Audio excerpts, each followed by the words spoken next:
Hello, welcome back to Mystery Science. In today's episode, we're going to have another look at capacitors. I've got some exam questions. The first half of the video is me introducing those questions to you. If you want to join in, then pause the video at each of those questions, go through, calculate the answers, and then I'm going to go through them in the second half of the video. This is also dedicated reflection time for year 12 students who we set this as an assessment for. So if you're here for that, welcome. Otherwise, let's get cracking. All right, so these are questions taken from an exam paper or lots of different exam papers and mashed together.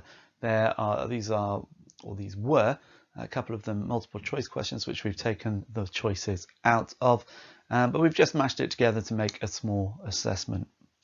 So to start with, describe the structure of a capacitor. Nice, straightforward, single mark. Now again, whenever you're doing A-level questions or any exam questions, make sure you look at the number of marks. So don't just put that there for the fun of it. It's to tell you what level of detail you need in your answer. This could be a 3-mark question if you think about all the detail that could go into the structure of a capacitor. It isn't though, it's a 1-mark question. So what it wants is a simple answer. Question 2, calculate the capacitance of a capacitor that holds a charge of 6 coulombs and has a potential difference of 8 volts. Again, a 1-mark question, so it's not looking for anything complicated here. It's simply looking for you to use an equation and calculate an answer. Now we start to get into the nitty-gritty of things. Question 3, sketch the graphs of a capacitor charging and then sketch the graphs of the capacitor discharging. It's worth pointing out here that it is really important to read a question. When we got some of the answers for this, some people forgot or didn't recognize that actually what we're looking for here is a sketch of 4 different graphs, or at least 2 graphs, but in different sections. So it says sketch the graphs of a capacitor, charging, then discharging for. Now you can either do this in 2 graphs, one for charging and one for discharging, for charge against time, and then one for charging, then for discharging for current against time, or you could do 1 graph of it charging and discharging for each scenario. These are both worth 2 points, 2 marks, so it's really important that you recognize that. All right, now we get a little bit more complicated. We have a graph showing charge against voltage for a specific capacitor, and this is mostly going to be talking about energy. It says use the graph to calculate the capacitance of the capacitor. That's 2 marks, so it's going to need you to interpret the data from the graph and then calculate the capacitance from that. Then it says, with reference to the graph, explain why the energy stored by the capacitor can be calculated by the formula E = 1/2 QV. Now the key thing here is it's asking you for an explanation. It's not asking you to calculate anything. It's going to ask you to do that later. It's just asking you why you can use that formula to give the energy. Part C, hence calculate the energy stored by this capacitor when the potential difference across it is 4 volts. So very simply, we're looking for, again, 2 marks, refer to the graph, find some data from the graph, use the data in the calculations. And then finally, calculate the energy stored by a 50 microfarad capacitor when the charge stored on it is 11.5 coulombs. Again, 2 marks. We're using information that we've already found, and we have to be careful with the units. And finally, question 5, we have a discharged capacitor. It's discharged through a resistor, so we have an RC circuit. A graph of the potential difference of the capacitor against time is plotted using a data logger. The results are given below. There's a nice graph for you there. First thing, again, worth 2 marks, is interpret data from the graph and then use it to calculate. We want to calculate the capacitance of the capacitor if it can store 10.4 joules of energy. Then we're going to use the graph to calculate the time constant of the capacitor, and you can see that the value of the marks here has gone up to 3. This is a little bit more complicated. Then part C, hence calculate the value of the resistor for 2 marks. D, determine how much charge was initially stored in the capacitor. And then E, calculate the time it takes for the charge on the capacitor to fall to half of its original value. So those are the questions, just 5 questions, but obviously they get more complicated as time goes on. This is the time where you want to pause the video if you haven't paused through all of the questions and get working on those. Probably take you 20 to 40 minutes depending on how quickly or how much recall of the capacitance stuff that you've got. And we're going to then go through the answers in a moment. Okay, question 1 then, describe the structure of a capacitor. 1 mark, dead simple. We have to think about the capacitor and think about what it's doing and what it looks like. So remember, a capacitor is 2 conducting plates and they are held parallel to each other, and between those plates we've got an electric field, but we can't allow charges to pass. So we have to have an insulating material, or a dielectric material as it's called, stopping those plates from discharging. So we simply say a capacitor is an electrical component that consists of 2 conducting plates separated by an insulating or dielectric material. Question 2, again nice and simple. Calculate the capacitance of a capacitor holding a charge of 6 coulombs with a potential difference of 8 volts. This is worth 1 mark, so it's simply find the equation. Capacitance is equal to charge stored divided by the potential difference across the capacitor, or C equals Q over V, and then plug in the numbers. We're just going to now substitute. So we've got our equation, we're going to substitute, we don't need to rearrange, so we've now got 6 divided by 8, charge stored is 6, voltage is 8, potential difference 8, and so that gives us a capacitance of 0.75 farads. Nice and simple, 1 mark. And now we're going to sketch the graphs. And as I said earlier, we need to make sure we are sketching either 2 graphs with 2 sections each, or we're sketching 4 separate graphs.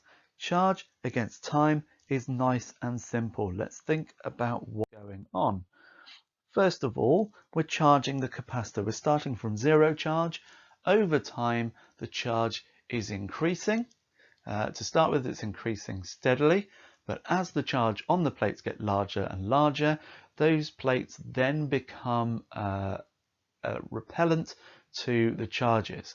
As you get more negative charge building up on one plate, it's going to start repelling those electrons trying to get towards it, so the other plate isn't going to charge either.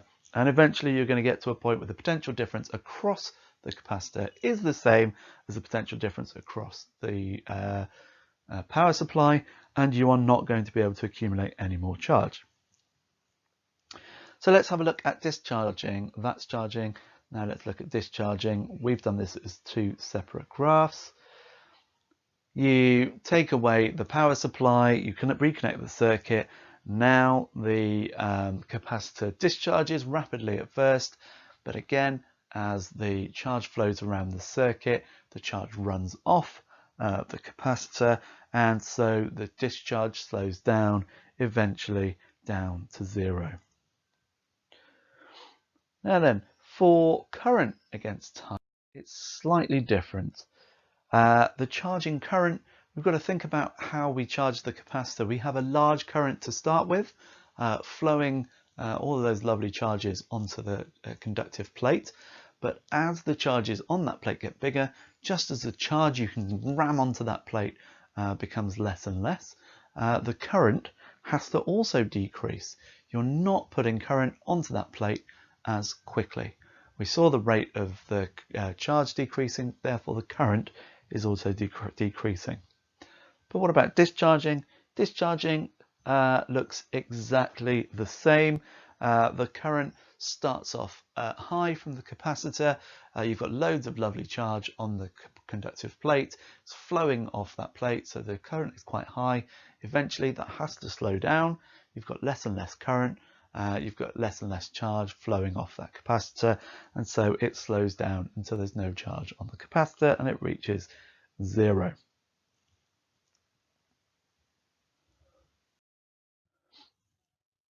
Okay, so now we've got one of our more complicated questions. Graph shows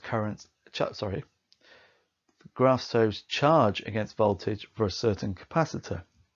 Using the graph, calculate the capacitance of the capacitor. Let's go through this one then. So we have our graph. We've just blown it up to be nice and big. What we do is essentially we have to find the gradient. We know that capacitance is charge divided by voltage.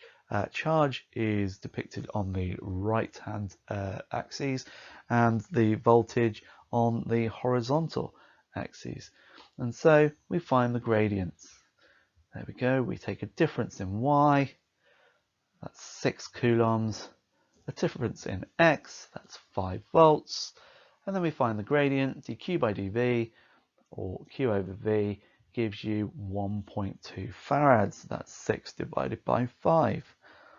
So that's, again, straightforward.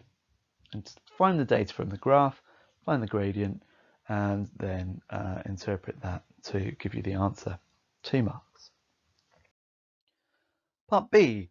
With reference to the graph, explain why the energy stored by the capacitor can be calculated by the formula E equals a half QV. Now remember, we're not looking for you to calculate anything here. This is simply an explanation. So here we go.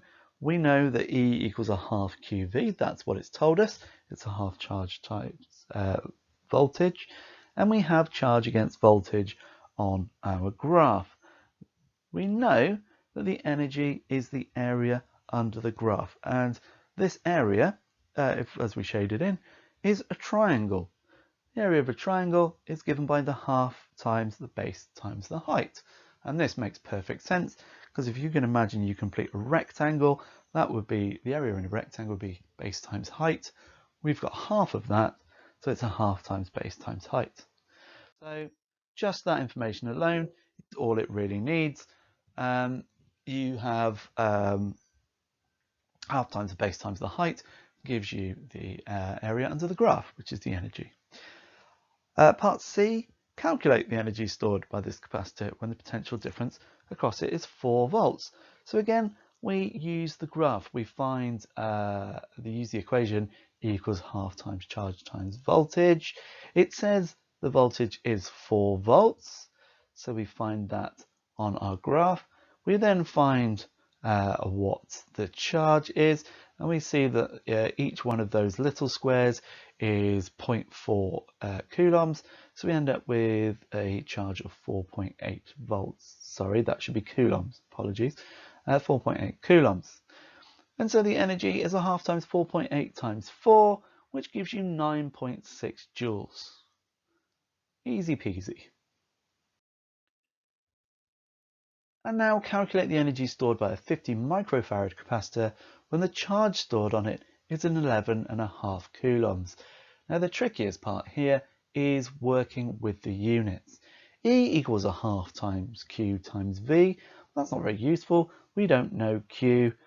We do know Q, we don't know V.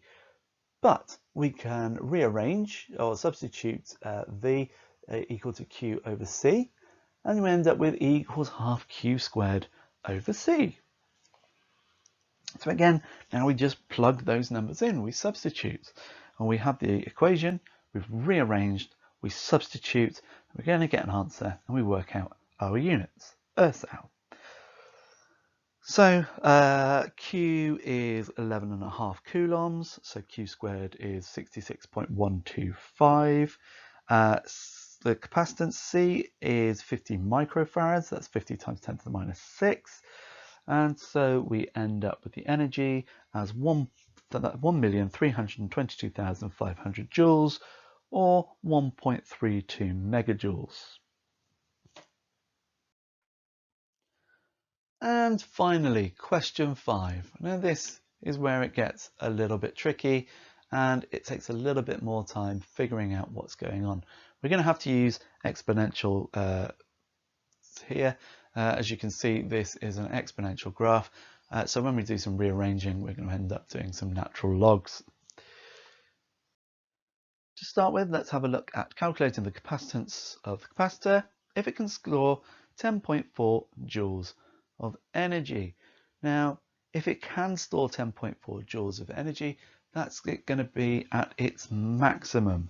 So therefore, we look at V0, which is the maximum voltage, and that's given us 8 volts. We take that from the graph. And we know that the energy is equal to a half CV squared. And so we rearrange to give the capacitance is twice the energy divided by V squared. So that's the equation we've rearranged. And now we're going to substitute 2 times 10.4 joules divided by 8 volts squared. And that gives us 20.4 divided by 64. And that gives us 0.319 farads, or 319 millifarads. Now then, this is where it gets a bit tricky. Use the graph to calculate the time constant of the capacitor. And you can tell this is going to get tricky. The number of marks available has gone up to 3. So we use this equation. Voltage at any point in time is equal to the original voltage, V0, multiplied by e to the power of minus time divided by the resistance times the capacitance, minus T over RC. So the time constant, tau, is given as RC. Okay, so let's work out how we can calculate the time constant from this graph, and then also how we can check. So if we rearrange, we're going to end up with, I'm sorry, that all went out of order, V divided by V0, and that gives you e to the minus t over RC. You take the natural log of V over V0, that gets rid of the e, and you end up with minus t over RC, because the natural log of e gives you whatever e is raised to the power of. Rearrange this, you've now got t divided by log of v over v0, and that gives you minus RC, and that gives you the time constant tau. So here we go. Let's substitute some numbers. We've done our scary rearranging. Let's plug our numbers in. So we take a convenient point. We look at where the lines cross nicely on the graph. And most exam questions will be nice, and there'll be at least 1 or 2 points that it would seem sensible to take the data. And you can take the data from anywhere, but there's going to be a couple where it's going to be more sensible. So 15 looks nice. It stops exactly on the line with 2 volts. And so we're going to take V to be 2 volts and our time t to be 15 seconds. So 15 seconds multiplied by the log of 2 over 8. That gives you a time constant of 10.82 seconds. Now we have to remember what that means. That means that at 10.82 seconds, the value of the voltage is going to be roughly a third, or 37%, of its original charge. Now you can put this back in. You can put 10.82 in as t, and you will find out that V becomes 0.37 times the value of V0. This means you've got it correct. And again, if you plug in any value of t, you will be able to calculate a value of V, and you can check that against the graph. A good place to check, just by looking at this graph here, is at the point 25 seconds. You put 25 seconds back in the original equation, and you should hopefully get 0.4, 0.8, 1.2. Okay, because that's when it crosses it crosses at 1.2. I have checked at 10 seconds as well. There we go. All right, so hence calculate the value of the resistor. So now we know tau, which is equal to RC. We can simply rearrange this. Resistance is time constant divided by the capacitance. 10.82 divided by 0.319. That gives us a resistor of 33.9 ohms. Back to being nice and simple. Sometimes in an A-level exam, you'll do some really complicated stuff, then you'll immediately go back to something simple, and it feels wrong. It feels like the question should be ramping up in progression as it goes, but sometimes it goes back to something simple, and that can be a little bit confusing. It can be harder sometimes because you sit there and think, was that easy? Is there something wrong here? What have I done? Ugh. But don't be fooled. Okay, sometimes it just does things in a logical order, not necessarily in a more difficult progression. Okay, so now we can determine how much charge was initially stored on the capacitor. There are different ways of doing this. I've focused on two different ways, and we'll go through this now. The first way, we could have done this right at the beginning, just by using the information we were given at the beginning of the question. We go using exactly the same equation. Energy is equal to a half times charge times voltage. And so we can rearrange that. Charge is equal to twice the energy divided by the voltage. 20.8 is 2 times 10.4 divided by 8 gives us a charge of 2.6 coulombs. Now let's use some calculated values that we've also calculated in this question. Feels a little bit right to do that.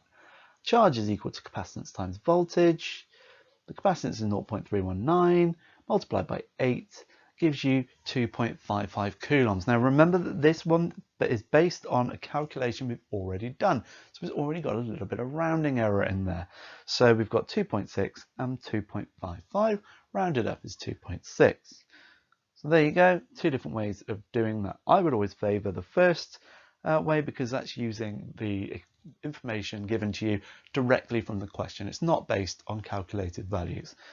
And in fact, the capacitance is calculated on an equation from the energy, so it's more accurate to do it the first way. Finally then, calculate the time it takes for the original charge on the capacitor to fall to half of its original value. This is worth 3 marks, but I think this is quite deceptive. I think it's easier than it looks. Let's have a look at the equation. Charge and voltage, the equations are the same. The charge at any given time is equal to the original charge multiplied by e to the power of minus t over the time constant RC. So from the rearrangement we did earlier, Q over Q naught gives you e to the minus t over RC. And again, if we take the natural log of Q over Q naught, we're going to end up with minus t over RC.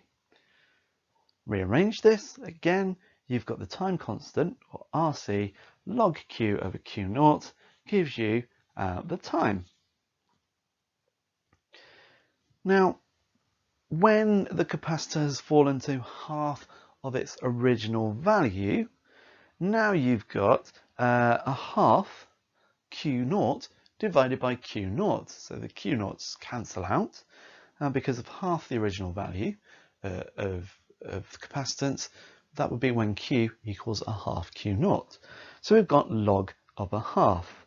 We know the time constant is 10.82. We've worked it out. So the time is just the time constant times log of a half, and that gives you 7.5 seconds. Okay, and we can work this out, we can prove this.